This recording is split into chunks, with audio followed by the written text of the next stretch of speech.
get back focused. Do you understand? Yes, sir. Man, we got the opportunity of a lifetime. You know what it is. We on JPN TV.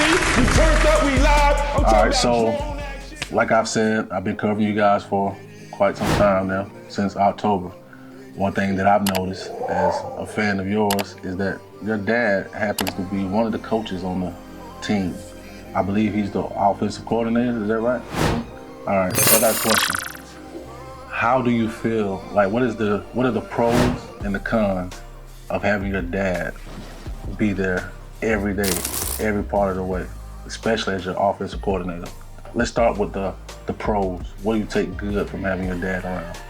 I'm glad I got my dad with me, like, so he can see how hard I'm working at practice and in the game. So, like, I'm really happy my dad's a coach.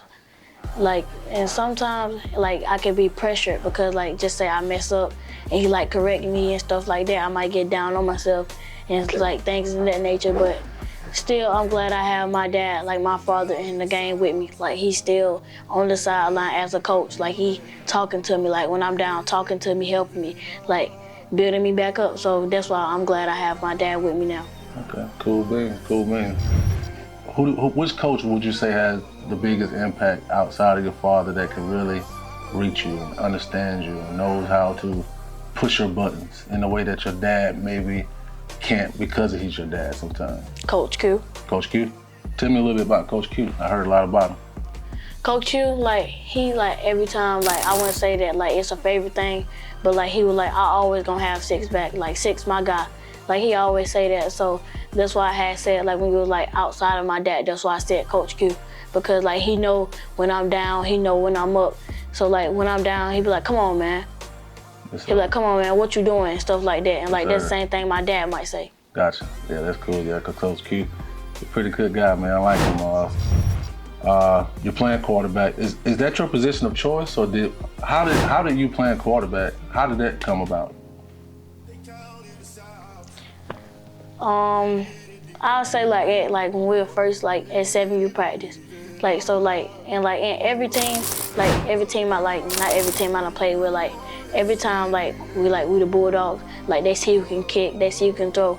So then when we was at 7U, like I was the one like that was throwing accuracy and like I wouldn't say throwing the farthest, but in things like that, that's how I came as quarterback. And plus I wanted to play this position. Gotcha. Okay. So with that being said, I want to talk about some of your strengths and some of your weaknesses. Let's start with the strengths. What do you feel are some of the strengths, some of the positive attributes about your game that makes you so elite, that has got you to the point where the likes of Born to Compete would nominate Ayden Santana for Quarterback of the Year and Athlete of the Year?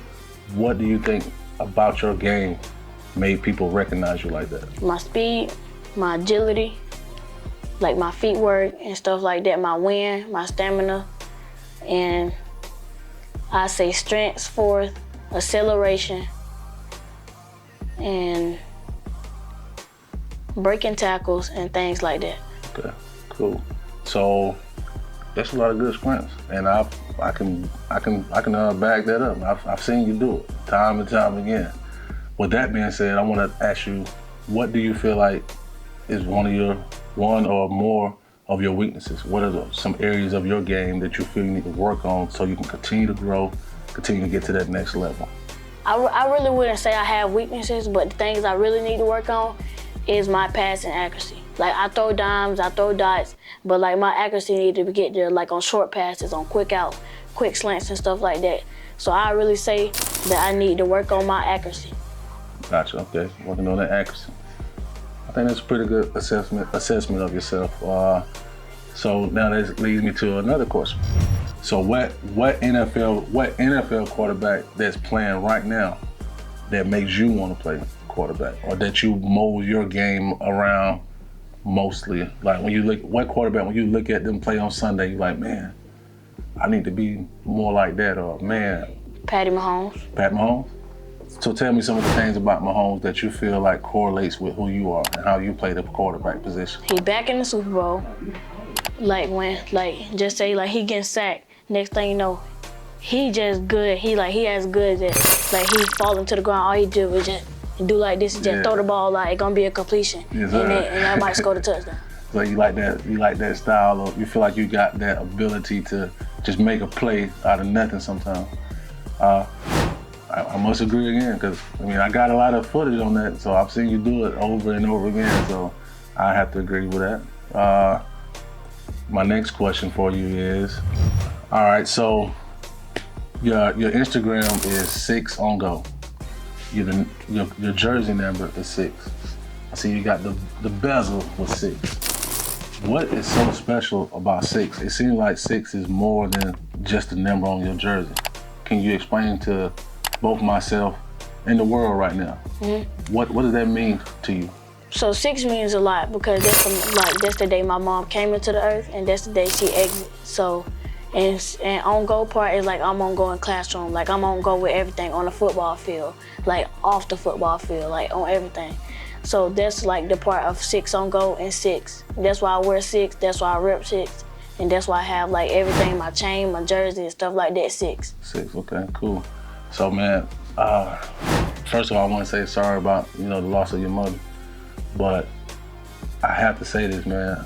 For me being around you as long as I have with the last 3 months, if I wasn't told that, I would have never guessed that, man. You carry it so well. It's not an easy thing. There's adults that lose their parents and they lose their mind.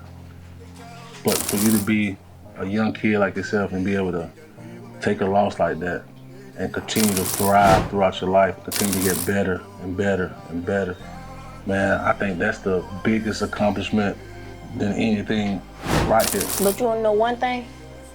That how I take it in is on the football field. Every time we in the game, that's why I score so many touchdowns. That's why I do this. That's why I cause fumble. That's why I run as hard as I run now. That's why I came up with 27 touchdowns and things like that. Yes, sir. All right, so I listen to a lot of motivational speakers, Eric Thomas being one, which is my favorite. He often talks about having a why. And when I hear a why like what you just gave me, man, that shows me that the sky's the limit. And also what it does, man, I don't know if you realize this, but the more I get to know you, the more I see the great things that you accomplish. Not only does it make me happy for you, man, but it encourages me, because at the end of the day, my mom's still here, but one day she will transition as well. So to see how you handle it as a young man, like 10, you're 10 or 11 now? 11.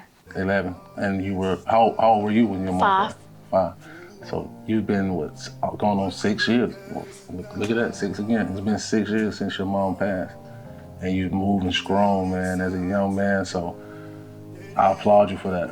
And I think that alone is bigger than anything that's sitting in front of us and anything that you accomplish ahead of you, that you're able to carry yourself well and continue to be a good kid, man. So I really commend you on that, man. That's big, man.